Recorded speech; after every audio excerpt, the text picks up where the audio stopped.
وبه قال حدثنا عمر بن حفص بن غياث قال حدثنا أبي قال حدثنا العامش عن شقيق عن عبد الله عن النبي صلى الله عليه وآله وسلم أنه قال ما من أحد أغير من الله من أجل ذلك حرم الفواحش وما أحد أحب إليه المدح من الله. Di sini tuan-tuan, dia terjemah, tidak ada seorang pun yang lebih bersifat cemburu berbanding dengan Allah. Yang kita sebut sebagai ghirah. Ghirah ni sifat cemburu. Tapi sebenarnya cemburu, satu cemburu, kalau ustaz-ustaz kami di South Africa, dia banyak terjemah sifat possessiveness. Possessiveness maksudnya sifat dia rasa itulah milik dia. Faham tak? Milik dia yang mana dia kena jaga. Bukan cemburu ni cemburu yang kita terjemah cemburu orang Melayu, madu, cemburu kat madu dia, bukan. Tak, sifat ghirat dia ni ialah sifat yang mana dia miliki benda tu dan dia kena jaga betul-betul, dia kena pelihara betul-betul, orang lain tak boleh kacau. Nampak tak? Possessiveness. Wallahu a'lam, itu apa yang ustaz kita terjemahlah. Dia kata tidak ada seorang pun yang mana lebih cemburu berbanding dengan Allah. Jadi sekarang boleh tak kita nisbahkan sifat ghirah ni kepada Allah dalam hadis ni? Bolehlah. Tetapi dengan cara yang layak bagi Allah. Tu orang tak suka tu, perkataan cara yang layak bagi Allah tu. Jadi dia pula kenal Tuhan lebih pada Nabi. Min ajli dhalika, oleh demikian Allah Subhanahu wa taala telah mengharamkan perkara-perkara yang buruk. Fawahish, benda-benda yang Allah tak suka ni tuan-tuan. Perbuatan-perbuatan yang keji ni, terutama dosa-dosa besar lah, kan, zina dan seumpama itu Allah tak suka. Sebab Allah, dia tak suka kawasan dia, kawasan larangan dia, hukum hakam dia dicerobohi. Nampak tak?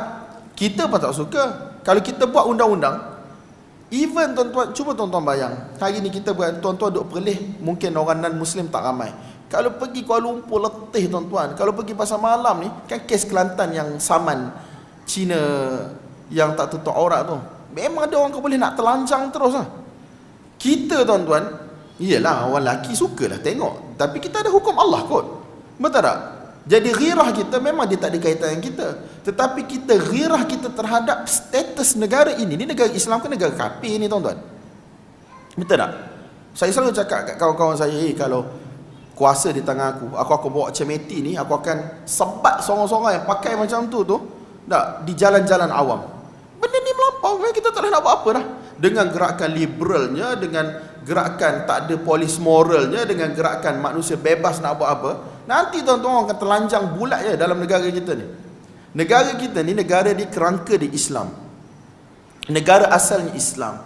Kita tak nak cerita ayat pendatang tak pendatang tu, sebab kita dah berapa puluh tahun dah merdeka. Tetapi at least jagalah negara ni.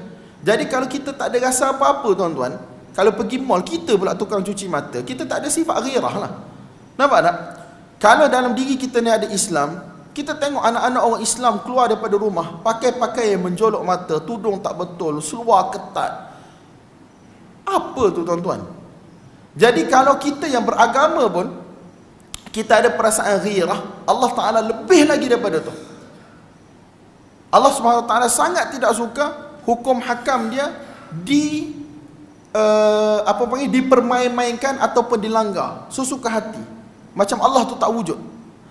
Nabi SAW kata, ma min ahadin aghyaru min Allah, tak ada satu orang pun yang mana lebih cemburu ataupun lebih tidak suka apabila hukum hakam dia, apabila batasan-batasan yang telah diletakkan dilanggar oleh umat manusia. Oleh sebab itu Allah Subhanahu Wa Taala telah haramkan perbuatan-perbuatan yang buruk. Dan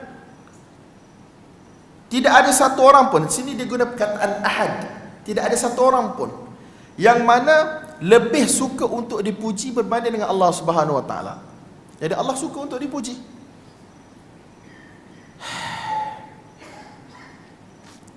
Jadi di sini boleh tak kita guna perkataan ahad, seorang, dinisbahkan kepada Allah Subhanahu Wa Taala? Allah ialah satu orang. Kalau kita terjemah bahasa Melayu kita kan, Allah adalah satu orang. Ya, kita biasa kita tak sebut gitulah. Kita sebut Allah ialah Tuhan lah, satu zat, satu Tuhan. Tapi di kalangan orang Arab, terutamanya bila timbul ahli kalam dan seumpamanya, mereka tak nak ni perkataan nafs pada Allah, ahad, seseorang pada Allah. Nanti akan timbul isu perkataan syakhs, tak, satu individu. Kita terjemah syakhs ni satu individu. Boleh tak kita nisbahkan benda ni pada Allah SWT? Sebab mereka kata bila sebut perkataan-perkataan macam ni, seorang, satu diri, satu individu, jadi akan nampak jisim lah. Akan nampak jisim. Itu yang mereka gelar ahli sunnah sebagai mujassimah. Bila ahli sunnah meruaikan hadis-hadis yang guna perkataan ahadun, yang kita terjemah sebagai seorang, ataupun individu, syakhs, ataupun zat, satu entiti. Nampak tak? Jadi mereka tak suka. Yang gulat, yang melampau di kalangan mereka, kalau ada dalam Quran mereka akan takwil, kalau ada dalam hadis mereka akan buang terusnya. Adapun ahli sunnah, mereka tidak ada masalah untuk sebut guna perkataan yang mana Allah dan Nabi sebut. Cuma kita, masalah kita ni sebab kita orang Melayu. Bila orang Melayu, bila kita terjemah tu, dia jadi terlalu macam pelik lah sikit lah. Macam lagi nampak lah benda tu macam berjisim, berjasad tu. Jadi kalau orang Arab, mereka tak ada masalah, mereka memang bercakap dengan bahasa Arab. Tetapi ahli kalam, mereka tetap nak terjemah benda tu. Bukanlah nak terjemah, mereka tetap nak takwil perkataan tu, sama ada dengan tolak ataupun mereka nak takwil. Kalau tuan baca dalam kitab-kitab syarah, ada sebahagian pensyarah hadis seperti Khattabi dan seumpamanya, ada di setengah-setengah tempat dia berkata ni perkataan ni bukan daripada Nabi ni, Yahudi sebut perkataan ni. Ini antara benda-benda yang masuk, ataupun perawi salah. Jadi benda-benda ni tuan-tuan ada sebab dia nampak benda tu terlalu membentuk, terlalu membawa ke arah menjisimkan Allah. Jadi mereka kata ini perkataan yang mana perawi salah sebut. Antaranya Khattabi rahmatullahi alaih, imam kabir min a'immatil muslimin.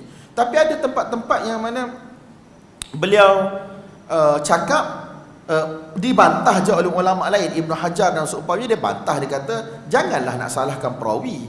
Tak, ada riwayat-riwayat daripada jalur yang lain guna perkataan yang sama. Jadi kalau tak nak terima sekalipun, jangan salahkan perawi. Kalau kita buka pintu ni, nanti macam orang katalah hadisul jariyah ni Yahudi punya, masuk baiki dalam kitab Sahih Muslim. Hatta tuan-tuan, nanti kita akan jumpa hadis yang kata benda ni ialah Yahudi punya kerja buat daripada zaman dulu lagi. Sebab tu dia orang kata akidah kita ni Yahudi. Ya. Sebab apa? Sebab bercakap dengan bahasa yang orang Yahudi bercakap. Wallahu a'lam bissawab. Yang paling penting kita kena yang paling penting nak bagi tahu, Imam Bukhari ni dia tulis kitab ni pada zaman dia, nak kata tak ada masalah. Especially kalau yang bercakap tilang bercakap dengan bahasa Arab. Jadi boleh guna perkataan ahad dengan erti kata seorang, syakhs kalau kita terjemah bahasa Melayu sebagai diri, ataupun satu lagi ialah nafs, jiwa. Benda ni Allah guna dalam Quran. Perkataan nafs ada dalam Quran, kemudian perkataan syakhs ada dalam hadis, kita akan jumpa nanti. Dan perkataan ahad yang kita terjemah sebagai seorang itu ada dalam hadis. Jadi tak ada masalah penggunaannya.